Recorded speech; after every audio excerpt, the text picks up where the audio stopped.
Друзья, если грохнется в ближайшее время YouTube-канал, давайте заблаговременно перейдем на Telegram или Яндекс.Дзен.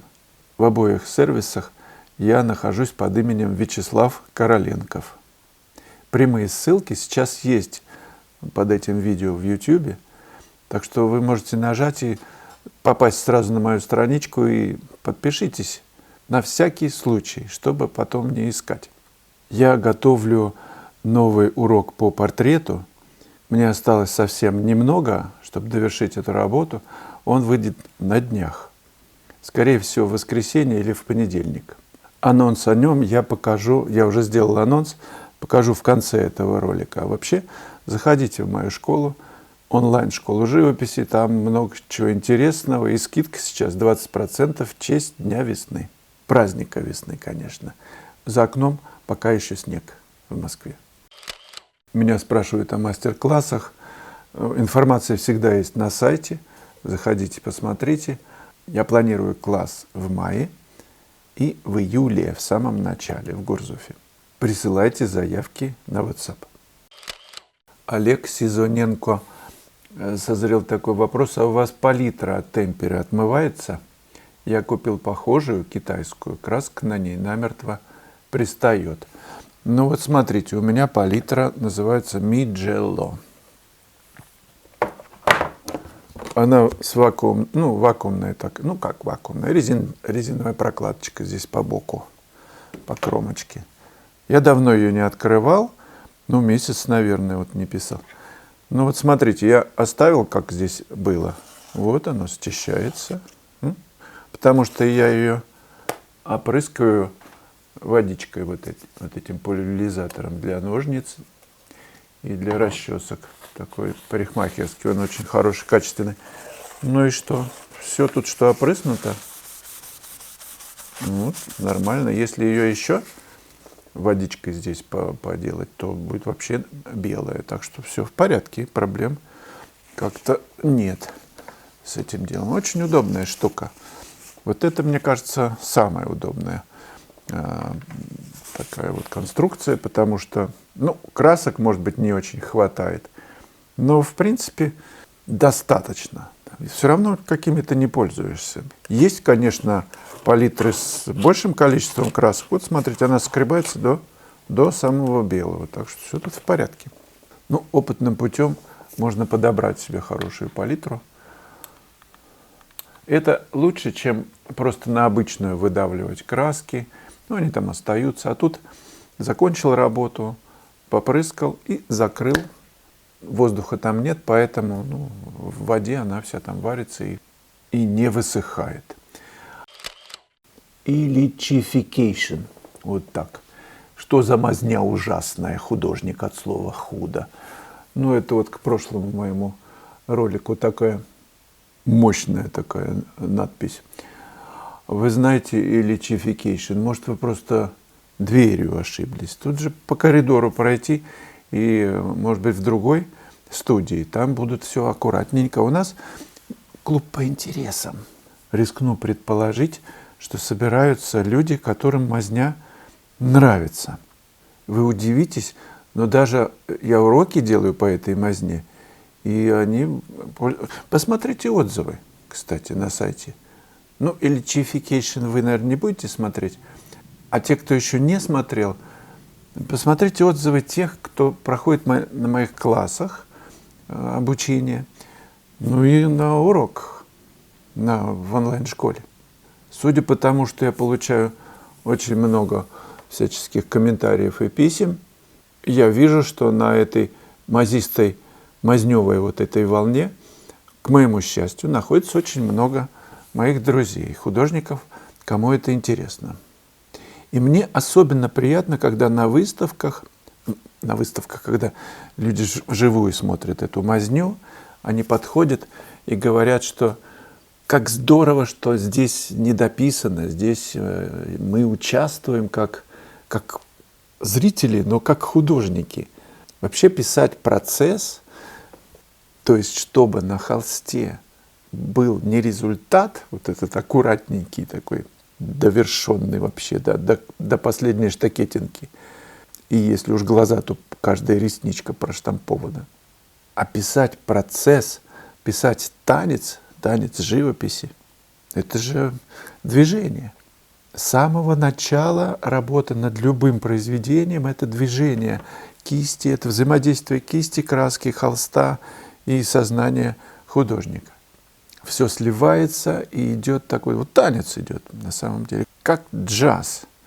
Музыканты импровизируют. Мелодия есть основная, а там творится Бог знает что. И ведь находятся, вы не поверите, Illichification слушатели, которые это слушают.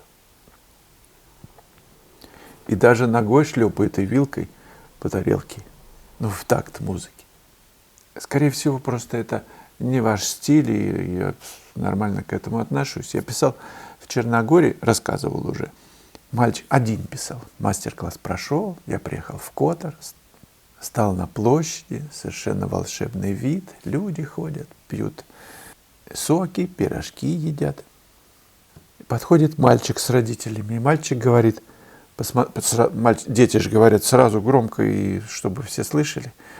И он посмотрел, мальчик, лет 10, 12, может быть, на мою вот эту вот мазню. И говорит своим родителям: хорошо, дядя рисует, только неаккуратно.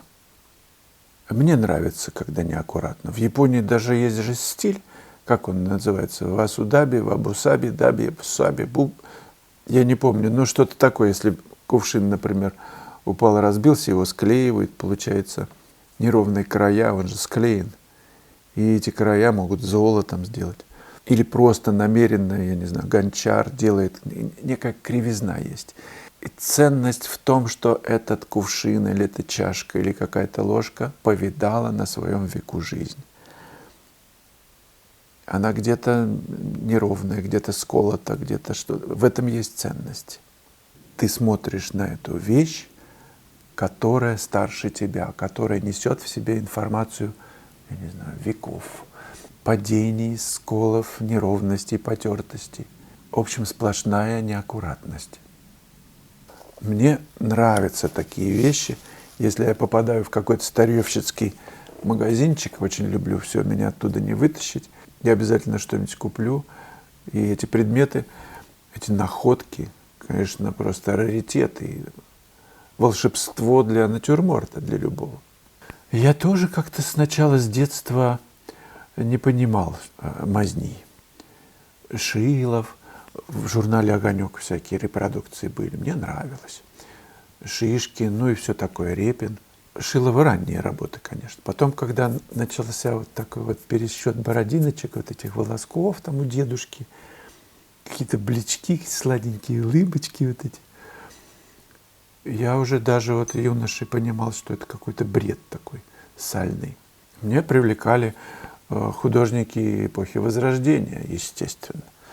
Но уж когда в Строгановке учился, там, конечно, Коровин, Врубель, Серов, Фешин, безусловно.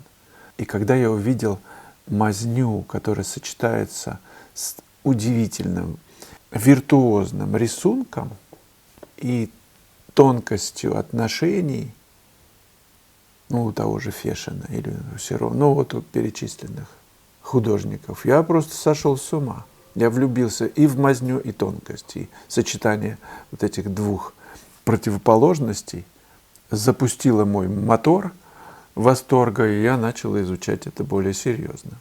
И возникло наслаждение. Если я прихожу в Третьяковку, я бываю там, чтобы пойти и посмотреть мазню Коровина, например.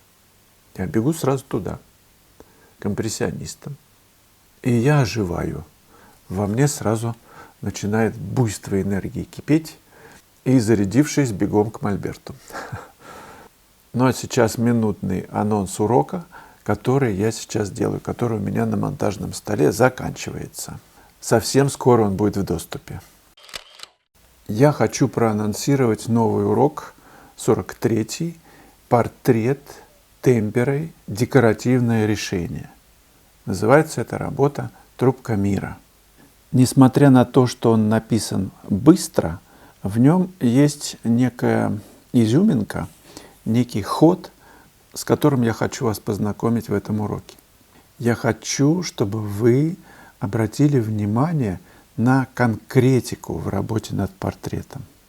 И неважно, какой материал вы используете, любой абсолютно, но ход работы, композиционное решение, выстроенные решения, тональное и цветовое, когда буквального прочтения тона нет, но есть разделение тональных пятен, и они работают, вот это архиважно для творческой работы над портретом.